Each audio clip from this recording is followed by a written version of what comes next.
ಒಕ್ಕಲಿಗ ಸಮುದಾಯ ಈ ಜಾತಿ ಸಾಮಾಜಿಕ ಮತ್ತು ಶೈಕ್ಷಣಿಕ ಸಮೀಕ್ಷೆಯಲ್ಲಿ ಕಾಲಮ್ ನಂಬರ್ 9ರಲ್ಲಿ ಜಾತಿ ಕಾಲಮಲ್ಲಿ ಒಕ್ಕಲಿಗ ಅಂತ ಬರೆಸಬೇಕು.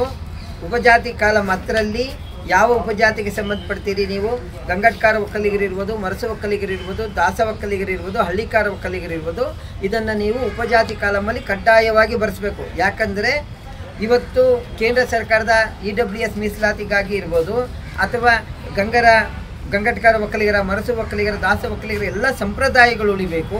ಈ ಸಮುದಾಯಗಳು ಉಳಿಬೇಕು ಅಂತೇಳಿದರೆ ನಾವು ಉಪಜಾತಿಯಲ್ಲಿ ಗುರುತಿಸ್ಕೊಳ್ಳೋದು ಅನಿವಾರ್ಯ. ಹಾಗಾಗಿ ಈ ಒಕ್ಕಲಿಗ ಸಮಾಜ ಎಚ್ಚೆತ್ಕೊಳ್ಬೇಕು. ಯಾರು ಜಾತಿ ಕಾಲಮಲ್ಲೂ ಒಕ್ಕಲಿಗ, ಉಪಜಾತಿ ಕಾಲಮಲ್ಲೂ ಒಕ್ಕಲಿಗ ಬರೆಸಿ ಅಂತ ಹೇಳ್ತಾ ಇದ್ದಾರಲ್ಲ, ಅವರ ತಪ್ಪು ಮಾಹಿತಿಗೆ ತಾವೆಲ್ಲ ಕಿವಿಗೊಡಬೇಡಿ.